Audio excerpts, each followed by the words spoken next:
வணக்கம். முருகப்பெருமானினருளால் இன்றினம் காணவிருப்பது திருப்புகழின் 86வது பாடல்.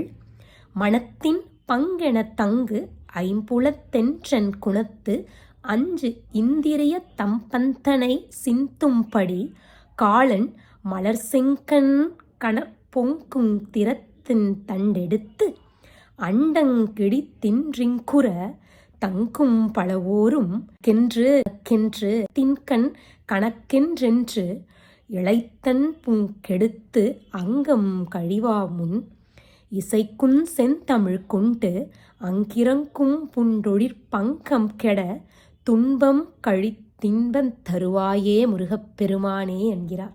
அதாவது நம்முடைய மனம் படியே செல்வதற்கு உண்டான வேறு வேறு வாயிலாக தங்கியுள்ள இந்த 5 புலன்களிலும் தொடர்பு கொண்டுள்ள என்னுடைய குணமும்